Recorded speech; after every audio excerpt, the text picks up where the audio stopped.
राधे राधे दोस्तों। आज हम आपके लिए लाए हैं भोलेनाथ की एक बहुत सुंदर कहानी। एक समय की बात है, किसी गांव में एक बुढ़ी अम्मा अपने बेटे के साथ रहती थी।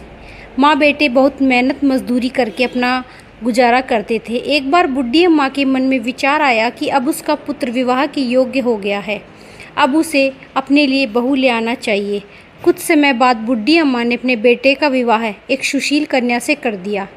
उसकी बहू बहुत सुंदर, सुशील और संस्कारी थी। वह नित्य प्रति जल्दी उठकर घर की साफ सफाई कर अपनी घर में ही भगवान शिव को पूजती थी। विवाह के कुछ समय बाद सावन का महीना आया। बुढ़ी अम्मा की बहू भगवान भोलेनाथ की अनन्य भक्त थी। उसके मन में विचार आया कि वह सावन महीने के में मंदिर जाकर शिवलिंग पर जल अर्पित करे। वह अपने मन में विचार कर उसने सास से कहा, माताजी, सावन का महीना शुरू हो गया, मैं शिव मंदिर जाकर पूजा पाठ करना चाहती हूँ, शिवलिंग पर जल अर्पित करना चाहती हूँ।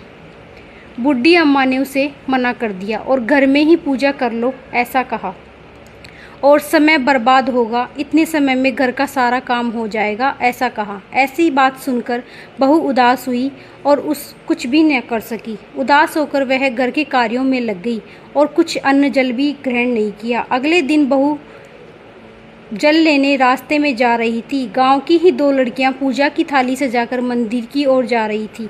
उसने उन्हें रोका और पूछा, तुम सब कहाँ जा रही हो? तब वह बोली, सावन का महीना शुरू हो गया, हम सब भगवान भोलेनाथ का पूजन करने जा रहे हैं। यह सुन वह उदास हो गई। लड़कियों ने पूछा कि आप क्यों उदास हुई? वह बोली, भगवान शिव मेरे आराध्य हैं, लेकिन मेरी सास ने मुझे मंदिर जाकर पूजा करने से मना कर दिया। तब लड़कियाँ बोली कि आप चिंता मत करो, हर रोज़ इसी समय पानी भरने आया करो और हमारे साथ मंदिर चलकर भगवान शिव की पूजा करो और उन पर जल अर्पित किया करो। तब वह बोली, लेकिन मेरे पास कोई पूजा सामग्री नहीं, घर से लाऊंगी तो सास को पता चलेगा। तब लड़कियां बोली, कोई बात नहीं, आप हमारी पूजा की सामग्री से पूजन कर लेना।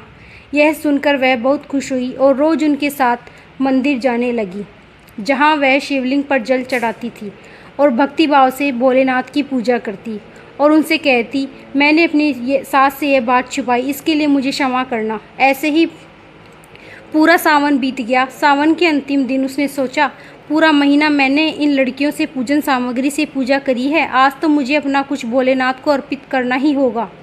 ऐसा सोचकर उसने अपनी नाक से सोने की नथ उतारी और उसे धोकर शिवलिंग पर अर्पित कर दिया और पूजा कर कर घर आ गई।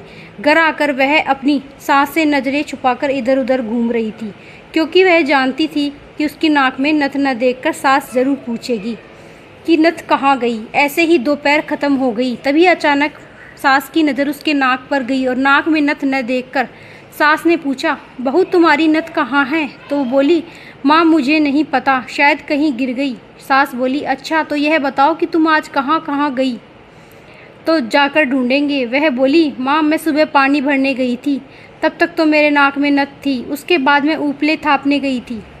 सास बोली, चलो वहीं चलकर देखते हैं। दोनों वहां पहुंची जहां बहू ने ऊपले थापे। सास ने बहू से कहा, चलो अब यह ऊपले तोड़कर देखते हैं। दोनों सास और बहू ऊपले तोड़ने लगी।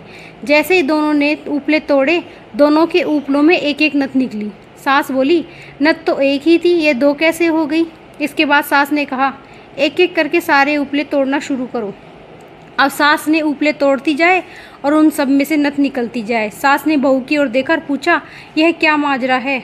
तो बहू ने सास से क्षमा मांगते हुए सारी बात बताई और कहा कि भगवान भोलेनाथ का आशीर्वाद है, आज मैंने सावन की समाप्ति पर उन्हें अपनी नथ अर्पित की थी और उन्होंने मुझे इतनी सारी नथ वापस कर दी। सास बहू की बात सुनकर बहुत खुश हुई और कहा, सावन माह में स्नान जब तब से इतना महत्व है, तो अगले साल मैं भी और हम दोनों मिलकर शिवलिंग पर जल चढ़ाएंगे, पूजा पाठ करेंगे। अगला सावन आया।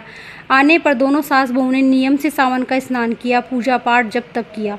भगवान भोलेनाथ की कृपा से बहू और माता के घर पर अन्न धन के भंडार भर गए। बहू को एक सुंदर पुत्र रत्न की प्राप्ति हुई।